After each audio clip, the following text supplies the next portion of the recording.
This time on Fox Can Fix It, we're going to replace an upper radiator hose, but first we'll do a walk around of the Ford Ranger since I realize I haven't gotten to actually show you the truck yet. Let's go.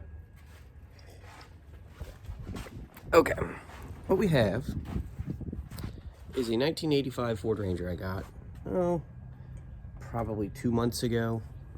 It had literally been sitting in a garage for 20 years. It's in really great shape for the Midwest. There's not rust anywhere. It has the original white steel wheels, which are really freaking cool. It's got the 4x4 graphics package.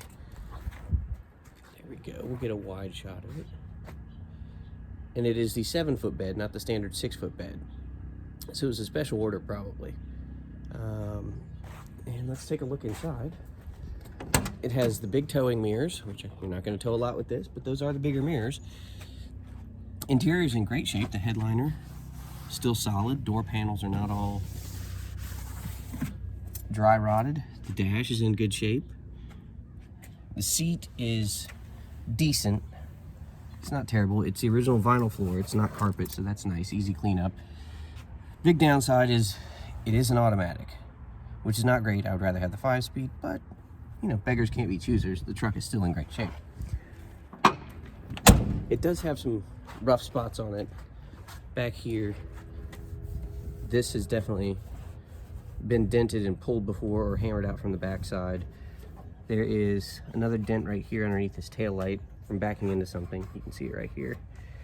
But the biggest dent of all is over here. And this one I'll probably pull the fender in a future episode, but it's actually, somebody has tried to pull it with like a paintless dent puller kit, probably in too cold a weather or too strong a glue. It's hard to say, but this fender will come off. It's not too bad. There's maybe a dozen or so bolts that hold it on, and we'll see if we can't massage it out at least most of the way from the backside. If not, I'll get new fenders. You can get those and get them paint matched. It's black. It'd be an easy color to match.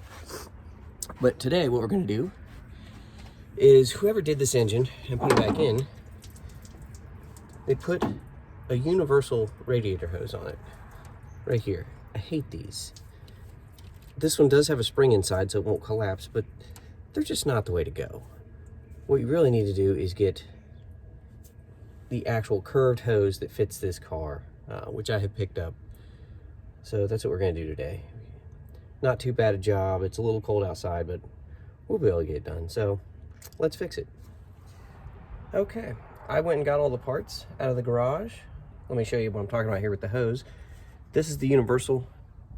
It makes two little kinks there, but the factory molded hose will go and fit perfectly there and then to the radiator. That's exactly what you need.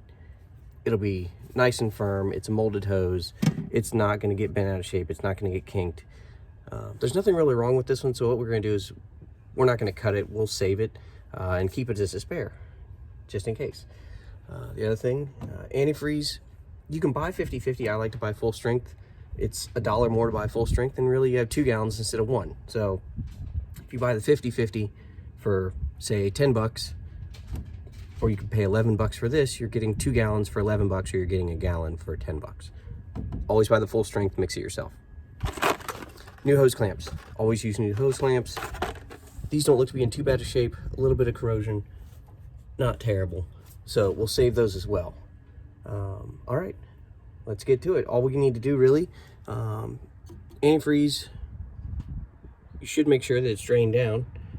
This is drained down a little bit. I've got a bucket underneath, and I've got it down to below the level of this. I don't know if it's gonna have any come out the thermostat, but we've got some pig mats we'll put underneath everything to soak it up just in case. So let's get this swapped out.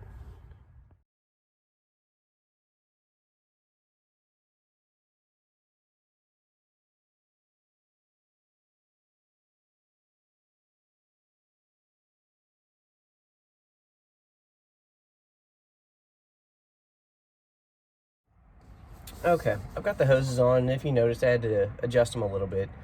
It is the correct hose for the car, but getting it away from this belt, the first time I put it on, it was a little too close, so I loosened the clamps back up and I twisted it just a little bit to give us I don't know, probably 1.5 inches between the belt and the hose, which looks to be standard on this. So that should be okay. All we got left to do is top off the coolant, start it up, and let it run and make sure we don't have any leaks. Now, when I got this, I put mostly water in it, so I'm just adding full antifreeze right now. And realistically, my mix is never going to be a straight 50-50. It'll be somewhere close to 70-30, or 3/4 antifreeze and a little bit of water. Not a big deal. You don't want 100% water or 100% antifreeze. So that looks to be topped off. We'll leave that open. We'll start it up and we'll check for leaks.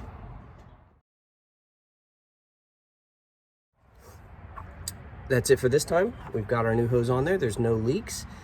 Everything's nice and tight. It's topped off, warmed up. We're good to go. And like I said, we'll save this universal hose as a backup. But that's it. Pretty simple. Something you can do at home. So if you need to change radiator hoses, go out there and do it. Get it done. Get it fixed. See you next time.